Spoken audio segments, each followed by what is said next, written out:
Buoyancy complete हो गया था। अच्छा, क्या होता है बॉयंट फोर्स?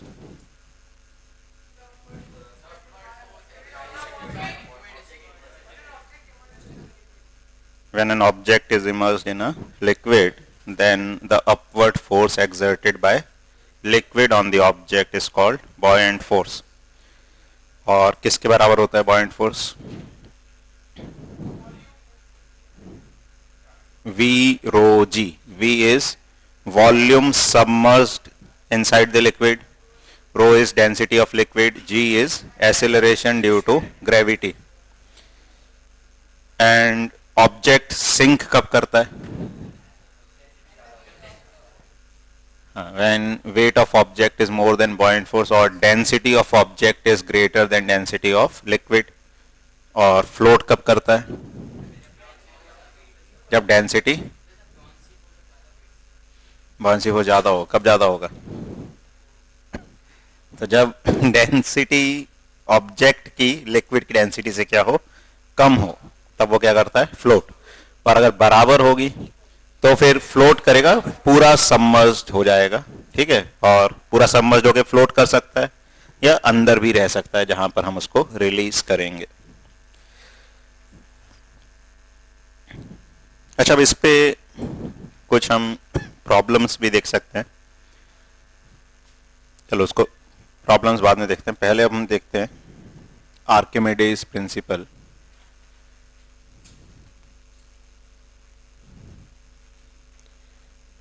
आर्किमिडीज प्रिंसिपल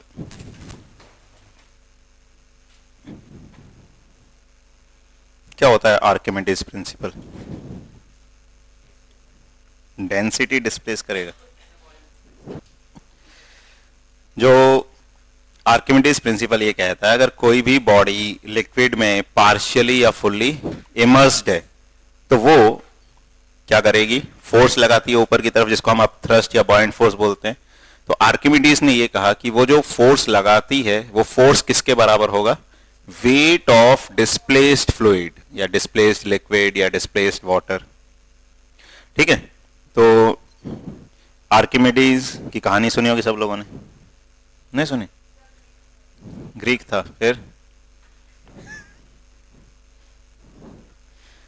तो एक्चुअली जो आर्किमिडीज था, तो जहां का था वो, वहां के राजा ने एक बार सोना दिया एक कारीगर को कि उससे एक क्राउन बनाया जाए। हाँ, तो एक क्राउन बनाया जाए, तो उसने सोना दिया उसको, गोल्ड स्मिथ को जो भी है, तो वो क्राउन बना के लाया। अब जैसे उसने 1 किलो सोना दिया तो वो क्राउन लेके आया, 1 किलो का क्राउन लेके आया। लेकिन अब राजा को डाउट हुआ कि इसमें इसने कुछ चीज मिक्स कर दी, लेकिन हम कैसे आइडेंटिफाई करें कुछ मिक्स किया है या नहीं किया? भाई जैसे हो सकता है अंदर कुछ उसने कॉपर डाल दिया हो, आयरन डाल दिया हो, और बाहर क्या कर दिया हो? पेंट कर दिया हो, या गोल्ड की कोटिंग कर दी हो उसमें, या कुछ और सब्सटेंस मिक्स कर दिया। तो हम अब क्राउन को हमें खराब भी नहीं करना है। क्राउन बनाए तो ऐसा नहीं कि हम उसको तोड़ दें, मरोड़ दें और फिर कुछ जांच करें। तो बिना उसको चेंज किए उसकी शेप वगैरह को कैसे हम मेजर कर सकते हैं? तो उसने, आर्किमिडीज जो है, उसको ये काम दिया कि हमें ये पता करना है कि इसमें कुछ घपला तो नहीं हुआ इसमें, मतलब हमने जितना सोना दिया है उतना सोना यूज हुआ है या उससे कम सोना यूज हुआ है। तो आर्किमिडीज इस प्रॉब्लम को लेके मतलब सोच रहा था कैसे कर सकते हैं, कैसे कर सकते हैं। इसी चक्कर में जैसे जो उसका बाथ टब है, जनरली अपन उसको आधा भरते हैं, वो सोचते सोचते पानी चला के छोड़ गया होगा तो पूरा बाथ टब भर गया। अब वो नहाने गया, जब उसमें तो नहाने गया तो उसने देखा कि जब वो उसके अंदर गया बाथ टब के अंदर, तो पानी क्या हुआ? बाहर आया। तो वहीं से उसको एक थॉट आया कि हम कोई भी चीज जब लिक्विड में डालते हैं तो वो क्या करती है? लिक्विड को डिस्प्लेस करती है। और फिर वो उसके दिमाग में आया कि हम कैसे पता कर सकते हैं, और वो यूरेका, यूरेका ये वर्ड सुना होगा तुमने, सुना है? Eureka means I have found it, I have found it, ये मतलब होता है उसका, ग्रीक वर्ड है। ये कहता हुआ वो वैसे ही जैसे नहाते वक्त था वैसे ही कहाँ चला गया जो राजा की सभा है वहां में चला गया कि मैंने सॉल्यूशन खोज लिया है इस चीज का। और फिर उसने, मतलब सॉल्यूशन क्या था, यही है कि कोई भी ऑब्जेक्ट जब हम लिक्विड में इमर्स करेंगे तो वो क्या करता है, लिक्विड को डिस्प्लेस करता है। अब अगर वो गोल्ड का होता प्योर तो वो डिफरेंट, मतलब कैसे चेक कर किया उसने, क्या किया 1 kg गोल्ड लिया, मतलब 1 kg का अपन ने क्राउन बनाया था तो 1 kg गोल्ड लिया, एक वेसल को पूरा लिक्विड से भर दिया, उसको एक बड़े से टब के अंदर से रख दिया और उसमें क्या किया 1 kg गोल्ड को डुबोया और देखा उससे कितना वाटर बाहर आया, वो टब में मेजर कर लिया कितना वाटर बाहर आया। फिर उसने वैसे ही वेसल में उस क्राउन को डुबोया और फिर देखा कितना वाटर बाहर आया। तो अगर दोनों केस में सेम वाटर बाहर आएगा दैट मीन्स दोनों किससे बने होंगे, गोल्ड से बने होंगे, और अगर प्योर गोल्ड से बने होंगे। अगर किसी दूसरे केस में कम वाटर आया, ज्यादा आया, तो मतलब कुछ इंप्योरिटी होगी। तो इस तरह से ये आर्किमिडीज की स्टोरी बताई जाती है, ठीक है। तो इस तरह से फिर आर्किमिडीज ने ये प्रिंसिपल दिया कि कोई भी ऑब्जेक्ट जो डिस्प्लेस करता है लिक्विड को, तो जितना लिक्विड डिस्प्लेस करता है उसके वेट के बराबर क्या लगता है, बॉयंट फोर्स या अपथ्रस्ट लगता है। तो ठीक है ना, ये तो हम भी देखते हैं कि किसी भी चीज को जब लिक्विड में इमर्स करते हैं तो इफेक्टिवली उसका वेट क्या हो जाता है, कम हो जाता है। क्यों कम हो जाता है, क्योंकि ऊपर की तरफ एक बॉयंट फोर्स लगने लगता है। तो लिखो इसमें, तो लिखो according to Archimedes principle, according to Archimedes principle, when a body is immersed, when a body is immersed fully or partially in a fluid, fully or partially in a fluid, it experiences an upward force, it experiences an upward force that is equal to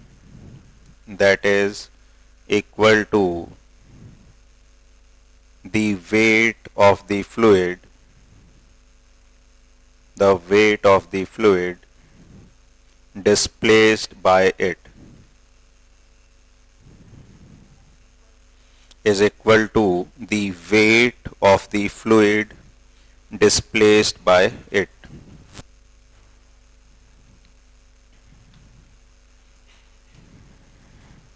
ठीक है। अब Archimedes principal के अगर applications देखें, जैसे हम ships वगैरह design करते हैं मैरीन, वो सब इसी पे बेस्ड होती हैं कि जो वेट है ऑब्जेक्ट का वो किससे बैलेंस होता है, अपथ्रस्ट से, और अपथ्रस्ट या बॉयंट फोर्स किसके बराबर होता है, वेट ऑफ डिस्प्लेस्ड लिक्विड। तो देखो इसमें आगे आर्किमिडीज प्रिंसिपल्स या एप्लीकेशंस ऑफ आर्किमिडीज प्रिंसिपल ऐसे लिख लो, applications of Archimedes principles. First लिखो, it is used in designing ships and submarines. It is used in designing ships and submarines.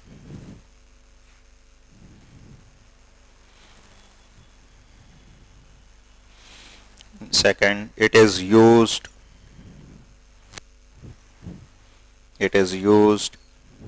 in designing lactometers. It is used in designing lactometers, which are used to determine the purity of sample of milk. which are used to determine the purity of sample of milk. Third,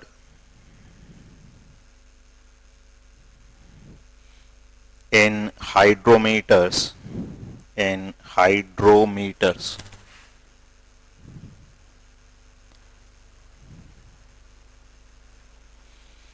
which are used for determining density of liquids, which are used for determining density of liquids. ठीक है, तो ये कुछ applications होते हैं.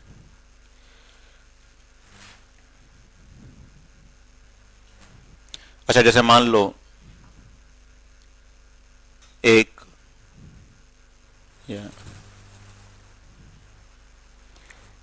ये एक object है, जैसा मान ले क्यूब है जिसकी साइड है ए. तो क्यूब में क्या होता है, सभी साइड्स इक्वल होती हैं. मान लो a/2 इसके अंदर है ये वाली साइड, और लिक्विड की डेंसिटी है रो. तो इस ऑब्जेक्ट पे कितना अपथ्रस्ट या बॉयंट फोर्स लग रहा होगा? फाइंड अपथ्रस्ट और buoyant force on the object.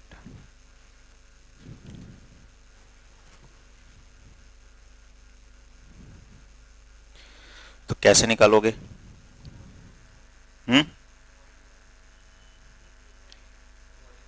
तो अभी हमने देखा कि कोई भी ऑब्जेक्ट पार्शियली या फुल्ली सबमर्ज्ड है तो उस पर अपथ्रस्ट जो लगता है वो किसके बराबर होता है?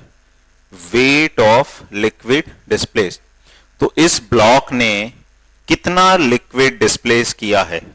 उस डिस्प्लेस लिक्विड का वॉल्यूम क्या है? पहली बात, कितना वॉल्यूम डिस्प्लेस किया है लिक्विड का?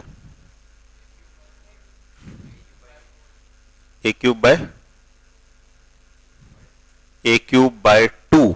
क्यों? क्योंकि आधा सबमर्ज्ड है ये. इसका बेस एरिया तो ए स्क्वायर होगा, क्योंकि ऑब्जेक्ट डूबा हुआ है तो बेस तो पूरा डूबा हुआ है, तो बेस का एरिया क्या हो जाएगा? ए इंटू ए स्क्वायर. और साइड कितनी डूबी हुई है? a/2. तो कितना वॉल्यूम डूबा हुआ है? ए क्यूब बाय 2. या सीधे अपन ऐसे देखें, पूरा वॉल्यूम कितना होगा? ए क्यूब. आधा डूबा हुआ है, a/2 साइड डूबी हुई है, मतलब कितना डूबा हुआ है? आधा. तो आधा मतलब कितना डूबा हुआ है? ए क्यूब बाय 2 डूबा हुआ है. तो जितना ये डूबा हुआ है उतना ही क्या करेगा? वाटर डिस्प्लेस करेगा. और जो अपथ्रस्ट होता है या बॉयंट फोर्स होता है वो किसके बराबर होता है? Weight of liquid displaced. तो पहले तो वॉल्यूम ऑफ लिक्विड डिस्प्लेस्ड, तो volume of liquid displaced a cube by 2 into density of liquid into g. ये क्या आ जाएगा? बॉयंट फोर्स आ जाएगा. ठीक है, तो बॉयंट फोर्स की कैलकुलेशन हम ऐसे करते हैं.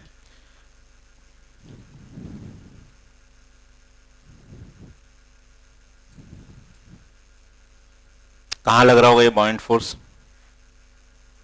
ऊपर की तरफ, इस पे अपवर्ड डायरेक्शन में. ठीक है, तो हमने अभी सिर्फ बॉयंट फोर्स, बेसिस पे और भी फोर्स लग रहे होंगे. कौन सा फोर्स लग रहा होगा? साइडवेज फोर्स तो कैंसिल होकर जीरो हो जाते हैं. उन डाउनवर्ड फोर्स लग रहा होगा विच इज ग्रेविटी. ठीक है, तो ग्रेविटेशनल फोर्स भी लग रहा होगा इसमें. तो वो किसके बराबर होगा? वेट. तो अगर इसका मास m मान ले तो वेट किसके बराबर होगा? mg. और अगर इस पे नेट फोर्स 0 है तो m किसके बराबर होगा? मतलब अगर ये तैर रहा है, तो अगर ये ऐसे ही तैर रहा है मतलब इसमें नेट फोर्स क्या हो जाएगा? उसको अपन इक्विलिब्रियम बोलते हैं. अगर ये इक्विलिब्रियम पर है तो नेट फोर्स क्या हो जाएगा? 0. तो फॉर इक्विलिब्रियम जो वेट है वो किसके बराबर हो जाएगा? Buoyant force. तो m g is equal to a cube by 2 rho g, g से जी कट गया तो एम किसके बराबर आ जाएगा, ए क्यूब बाय 2 रो या ए क्यूब रो बाय 2। ठीक है,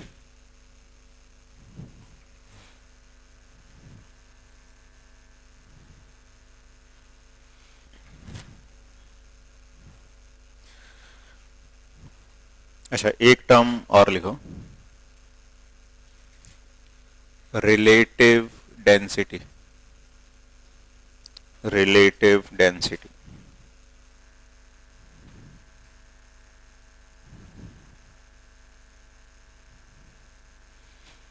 तो डेंसिटी तो हम जानते ही हैं, डेंसिटी क्या होती है, मास अपॉन वॉल्यूम। उसकी एसआई यूनिट क्या होती है, केजी पर metre cube.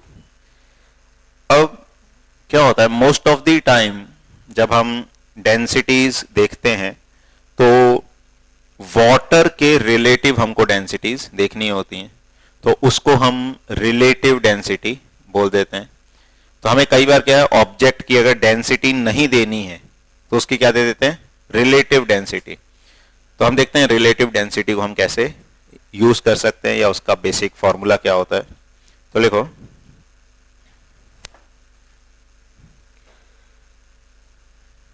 relative density is equal to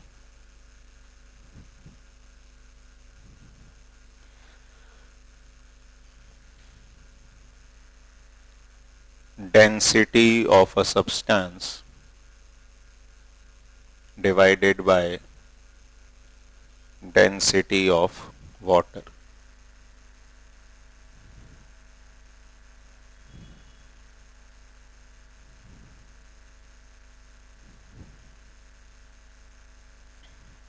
अच्छा इसकी यूनिट क्या होगी, हाँ अब ये दो सेम क्वांटिटी का रेशो है तो इसकी कोई यूनिट नहीं होगी। तो लिखो, since the relative density, since the relative density is a ratio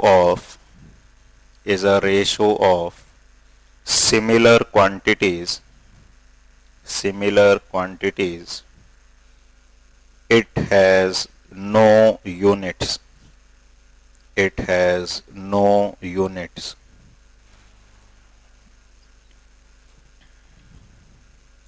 अच्छा डेंसिटी ऑफ वाटर भी हमें याद रखनी है, क्या होती है डेंसिटी ऑफ वाटर,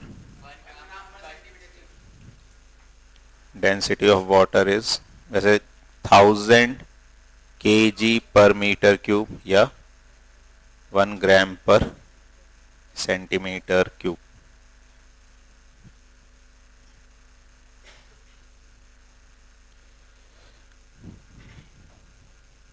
अच्छा एक क्वेश्चन लिखो,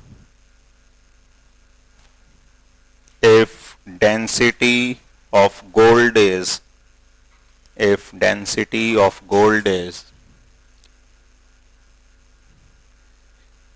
19,300 kg per meter cube, if density of gold is 19,300 kg per meter cube, find its relative density, find its relative density।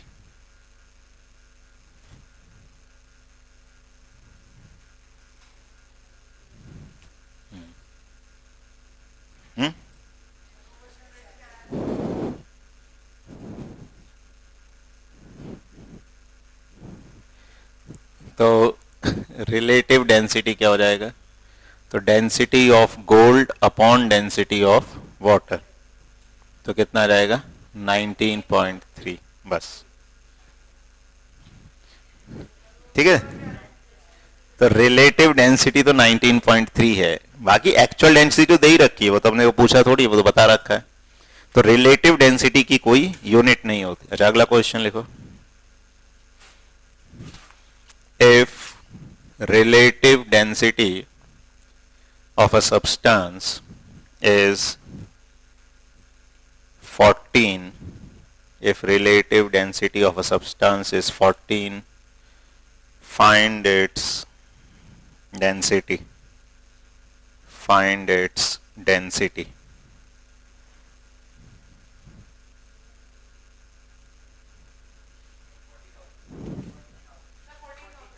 हाँ 14 है 14 14 ही 14.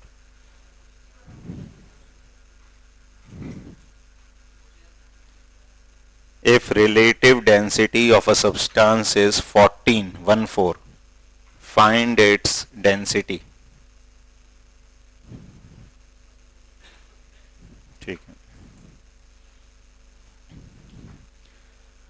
तो अब इसमें relative density is density of substance upon density of water. तो जो density of substance आएगा वो आ जाएगा relative density into density of water. 14,000 kg per meter cube. या ग्राम में लिखोगे तो सीधे वही आ जाएगा. जो रिलेटिव डेंसिटी होती है वही, बस उसके साथ क्या लग जाएगी, यूनिट लग जाएगी, ग्राम पर सेंटीमीटर क्यूब. ठीक है. नहीं जरूरी नहीं है, हम इसमें भी लिख सकते हैं. तो अगर हम सीजीएस यूनिट में लिख रहे हैं तो उसको सीधे क्या बोल सकते हैं, 14 ग्राम पर सेंटीमीटर क्यूब.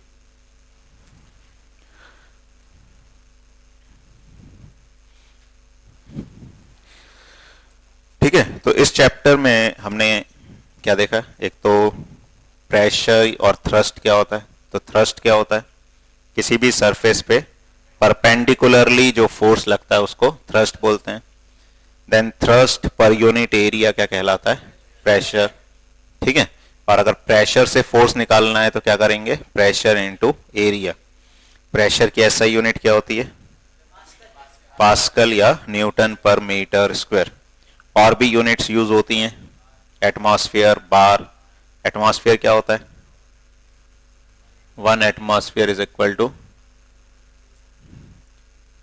अप्रोक्सीमेटली होता है 1.01 इंटू 10 की पावर 5. या अप्रोक्सीमेटली हम 10 की पावर 5 भी यूज कर लेते हैं. और 1 बार कितना होता है, वो एग्जैक्टली 10 की पावर 5 न्यूटन पर मीटर स्क्वायर होता है. मतलब एटमॉस्फेयर तो अप्रोक्सीमेटली हम उतना यूज कर सकते हैं. 1 बार क्या होता है, एग्जैक्टली 10⁵ न्यूटन पर मीटर स्क्वायर. ठीक है. फिर हमने देखा बॉयंसी या बॉयंट फोर्स क्या होता है. तो अगर किसी भी ऑब्जेक्ट को हम फ्लूइड में इमर्स करते हैं तो वो क्या करता है, ऊपर की तरफ फोर्स लगाता है जिसको बॉयंट फोर्स बोला जाता है. और वो बॉयंट फोर्स किसके बराबर होता है, V rho g. V is volume of liquid displaced, rho is density of liquid, g is acceleration due to gravity. फिर हमने ये भी देखा लिक्विड में नीचे जाने पे प्रेशर बढ़ता है, एच डेप्थ नीचे जाते हैं तो कितना प्रेशर बढ़ जाता है, रो जी एच. और ऊपर जाते हैं तो एच रो जी कम हो जाएगा.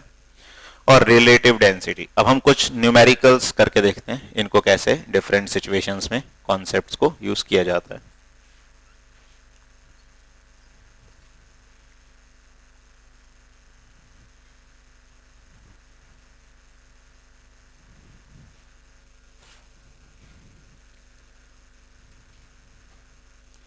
ठीक है. तो एक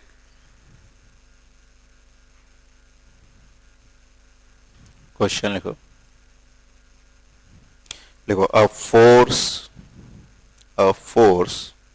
of 100 Newton, a force of 100 Newton is acting perpendicularly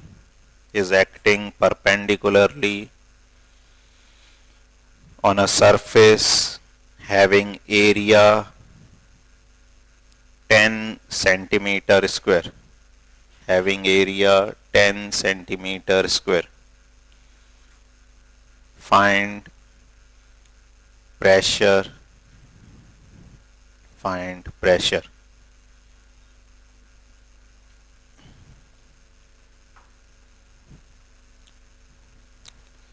देखो इसमें जैसे फोर्स दे रखा है 100 न्यूटन, एरिया कितना दे रखा है 10 सेंटीमीटर स्क्वायर.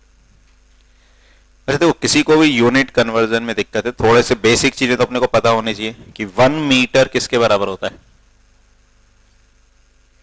100 सेंटीमीटर।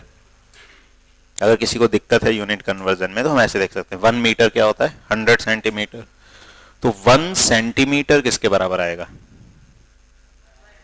1/100 मीटर। या अपन इसको ऐसे बोल सकते हैं 10⁻⁻²मीटर। स्क्वायर कर दें दोनों साइड तो 1 ही रहेगा, 1 का स्क्वायर, तो 1 सेंटीमीटर स्क्वायर किसके बराबर आ जाएगा? 10⁻⁻4 मीटर स्क्वायर। 10⁻⁻2 का स्क्वायर करोगे तो 2 × 2 कितना आ जाएगा? 4। या यहाँ पे स्क्वायर करो तो 1/100 का स्क्वायर क्या आएगा? 1/10,000। 10,000 को ऊपर ले जाओगे तो 10⁻⁻4। ठीक है, तो जो एरिया है ये हो जाएगा 10 × 10⁻⁻4 मीटर स्क्वायर। तो जो प्रेशर आएगा that is force upon area, तो क्या आ जाएगा? 100 अपॉन, यह आ जाएगा 10⁻³ न्यूटन पर मीटर स्क्वायर, यानी कि 10⁵। ये 10⁻² है, 10⁻³ को ऊपर ले जाओगे तो इंटू 10⁻³ हो जाएगा। ठीक है ना, ये क्या हो जाएगा? 10⁻² इंटू 10⁻³, तो 10⁵ बेसिकली 1 बार आ जाएगा। 1 बार कितना होता है? 10⁵ न्यूटन पर metre square.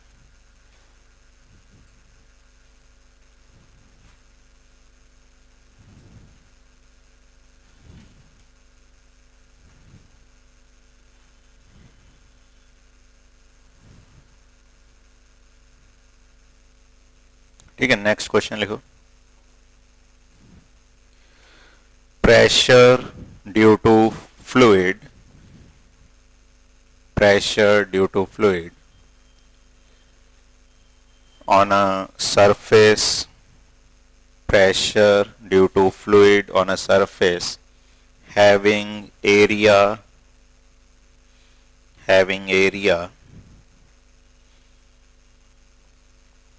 100 centimeter square, 100 centimeter square is 2 Pascal, is 2 Pascal. Find force exerted by liquid on the surface. Find force exerted by fluid on the surface. Find force exerted by fluid on the surface.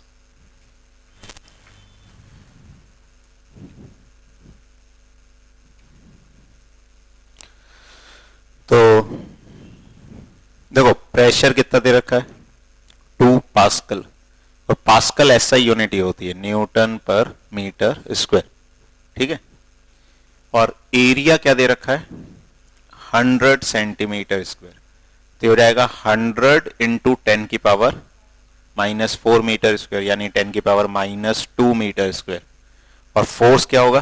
Pressure into area, तो कितना आ जाएगा? 2 × 10⁻⁻2 Newton, that is 0.02 Newton.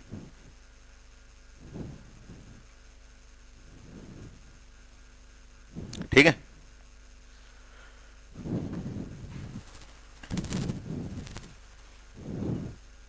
अच्छा उसके बाद अगला question लिखो। an object of relative density, an object of relative density 4 is floating on a water surface, is floating on a water surface.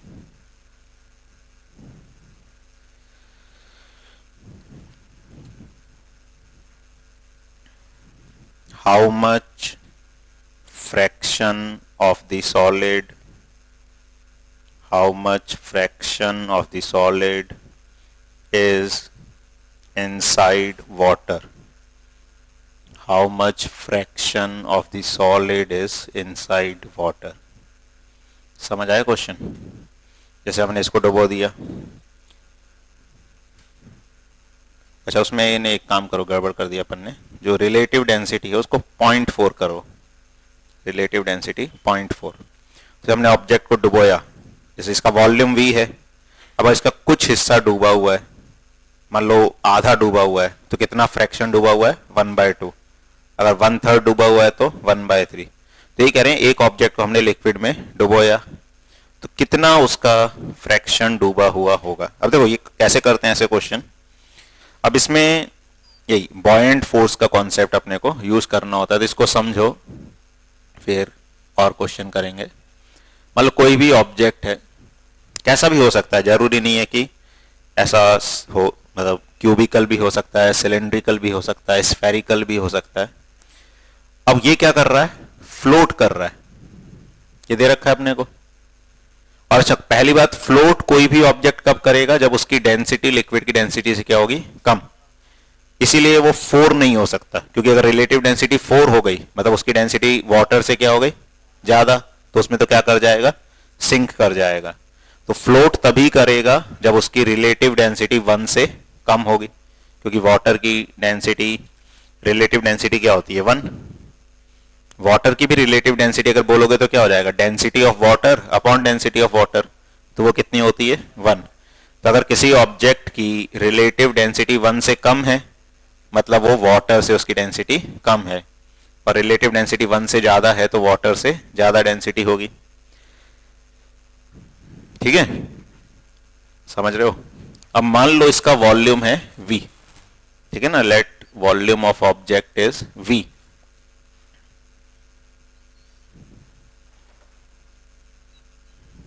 let volume of object is equal to v and volume submerged is equal to v by n।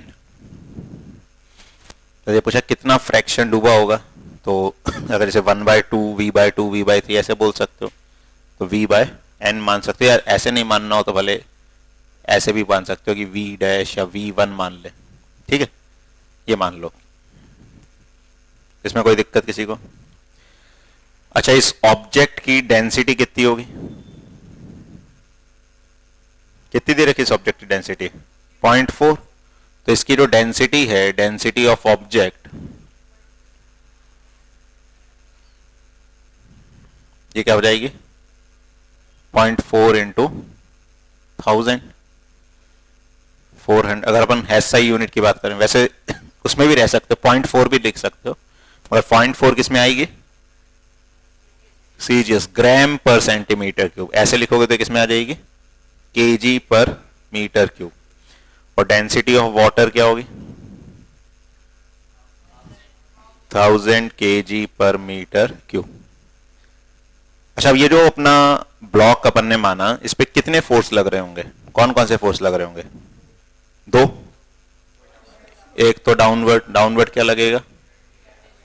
Gravity, wait लगेगा। दूसरा upward क्या लगेगा? Buoyant force. Wait किसके बराबर होगा? Wait water डिस्प्लेट से क्या लेना देना है वेट का? वेट क्या होगा? mg। अच्छा, m तो दे नहीं रखा, तो m निकाल सकते हैं क्या हम? मास क्या हो जाएगा? ऑब्जेक्ट का वॉल्यूम पता है अपने को? पता है ना ऑब्जेक्ट का वॉल्यूम? v, तो v पता है ना, v तो पता है, मतलब v की टर्म में बताएं। और डेंसिटी पता है कितनी है? 400। तो किसी भी ऑब्जेक्ट का मास क्या होता है? उसका वॉल्यूम इंटू उसकी डेंसिटी इंटू g। ठीक है, अच्छा ऐसे ही बॉय, तो ये हो गया वेट ऑफ ऑब्जेक्ट। ऐसे ही बॉयंट फोर्स हम लिखें, वो किसके बराबर होगा? बॉयंट फोर्स किसके बराबर होता है?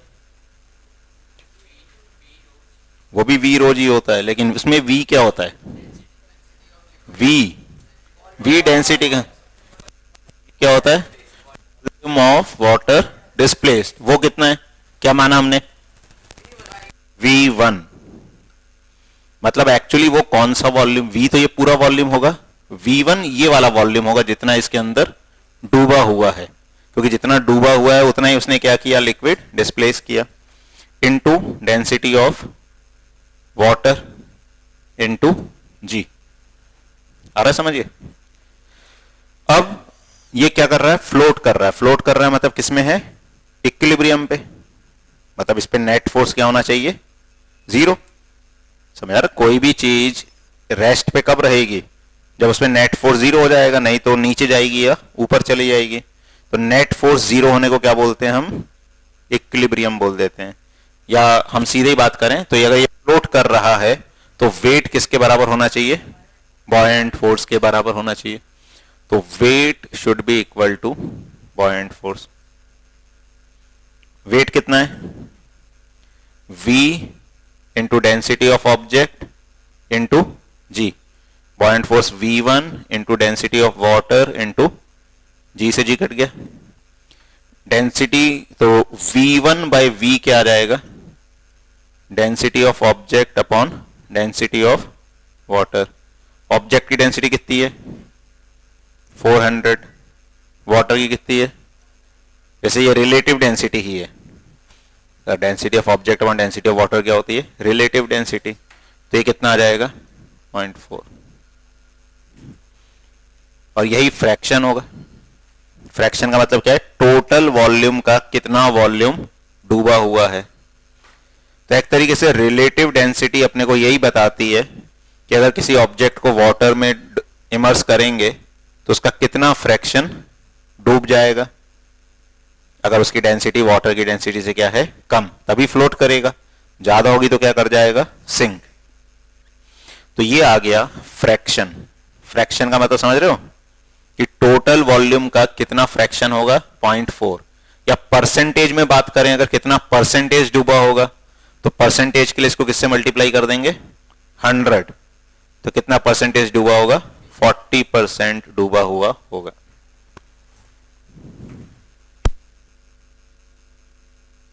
देखो इसमें ये दे रखा है कि ऑब्जेक्ट फ्लोट कर रहा है, तो कोई ऑब्जेक्ट फ्लोट कब करेगा, जब उस पर नेट फोर्स 0 हो जाएगा। अगर वेट ज्यादा होगा तो ऑब्जेक्ट नीचे चला जाएगा, बॉयंट फोर्स ज्यादा होगा तो ऊपर जाएगा।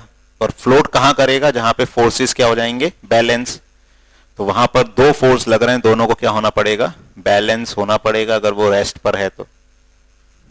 ठीक है,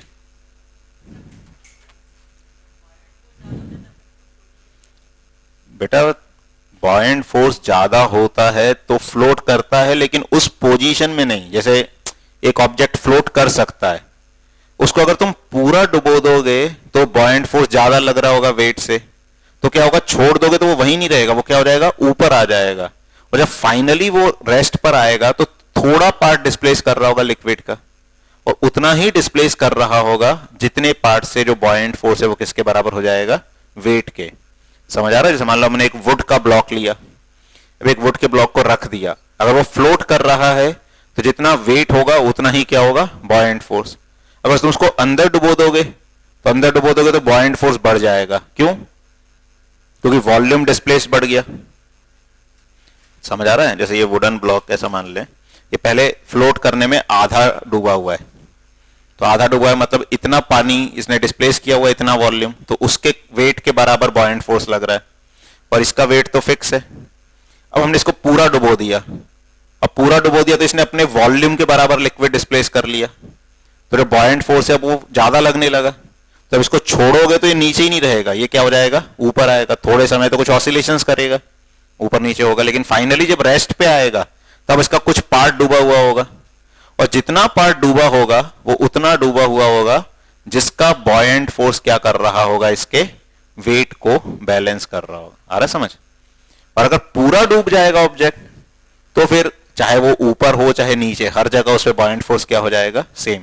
इसीलिए बॉयंट फोर्स किस पे डिपेंड करता है, वॉल्यूम सबमर्ज्ड।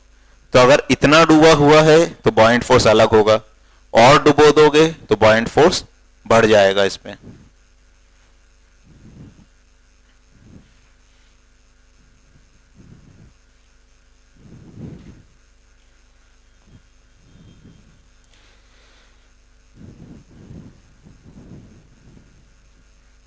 लिख लिया ये?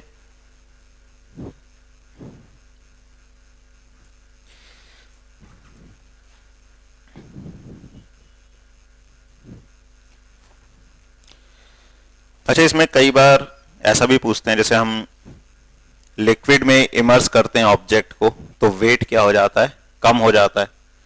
तो अपरेंट वेट की बात करते हैं। अपरेंट वेट, कई बार ये वर्ड भी यूज कर लेते हैं, तो ये भी अपने को पता होना चाहिए।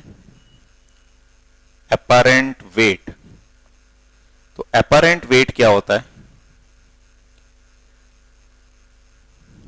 Actual wait minus buoyant force.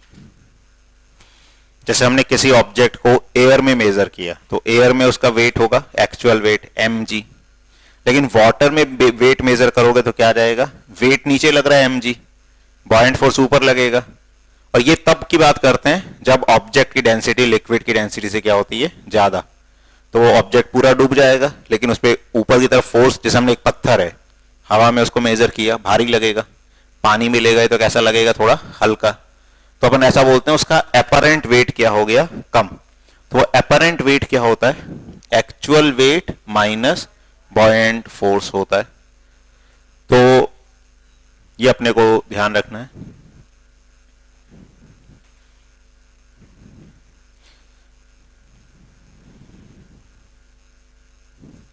जैसे एक क्वेश्चन लिखो, an object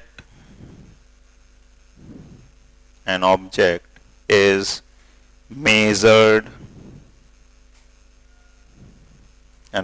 measured in air and its weight was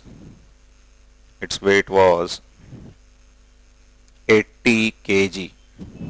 Its weight was 80 kg. When it is measured in water, its weight was 60 kg. Its weight was 60 kg. Find buoyant force and relative density of the object. Find buoyant force and relative density of the object.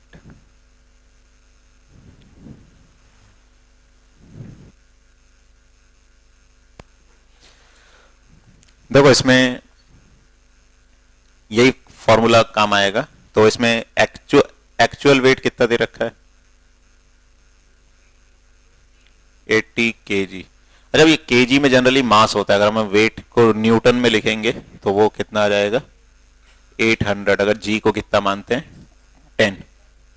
और apparent wait कितना है, 60 KG, यानी कि 600 Newton. तो जो buoyant force है वो क्या हो जाएगा, actual wait minus apparent wait. तो 800 माइनस 600 दैट इज 200 न्यूटन। ठीक है, तो ये तो आ गया हमारे पास। अब रिलेटिव डेंसिटी भी पूछा है। देखो अब बॉयंट फोर्स क्या होता है, V रो किसका, रो वाटर का आ जाएगा यहाँ पे, इनटू जी। अच्छा, जब हम ऐसे बात करते हैं अपरेंट वेट वगैरह की, तो ऑब्जेक्ट क्या होता है, पूरा डूबा हुआ होता है। तो जितना ऑब्जेक्ट का वॉल्यूम होगा उतना ही वॉल्यूम उसने लिक्विड का डिस्प्लेस किया होगा। ठीक है, और वेट क्या होता है, एक्चुअल वेट V रो जी, mg होता है। वैसे तो mg को क्या लिख सकते हो, volume of object into density of object into जी।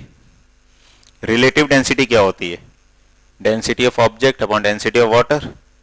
तो वेट को बॉयंट फोर्स से डिवाइड कर दो। तो वेट को बॉयंट फोर्स से डिवाइड करोगे, V से V कट गया, G से G कट गया, तो क्या आ गया, density of object upon density of water. यही रिलेटिव डेंसिटी होती। तो वेट कितना था, एक्चुअल वेट 800, बॉयंट फोर्स कितना आया, 200। This is relative density. तो रिलेटिव डेंसिटी कितनी आ जाएगी? 4।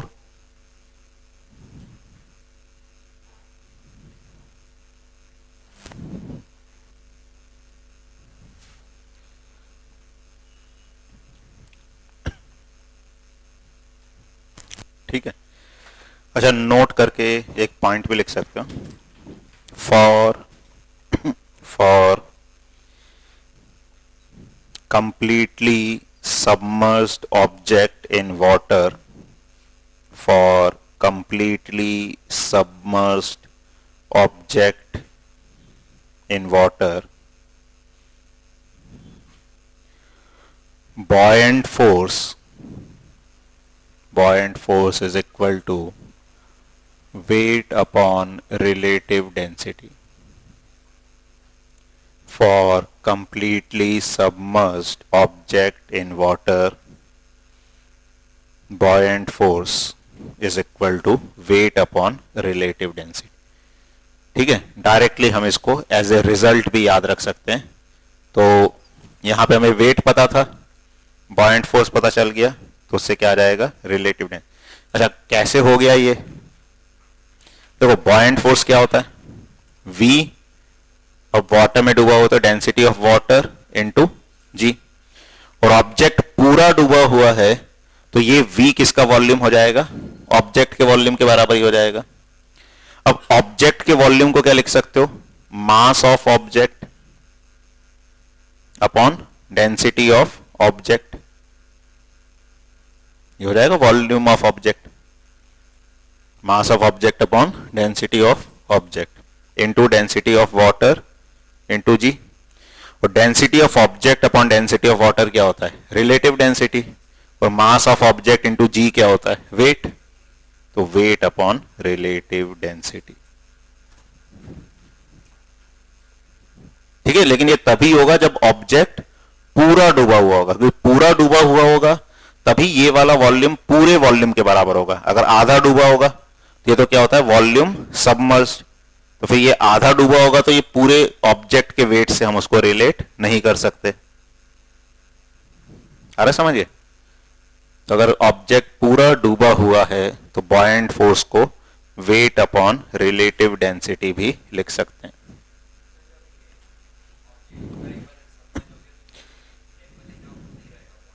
हाँ, उतना ही रहेगा। बॉयंट फोर्स डेप्थ से इंडिपेंडेंट होता है अगर वो पूरा डूबा हुआ है तो, ओरिएंटेशन से भी इंडिपेंडेंट होता है, मतलब उसको ऐसा रखो, ऐसा रखो, ऐसा रखो, इससे भी कोई फर्क उस पर नहीं पड़ता है।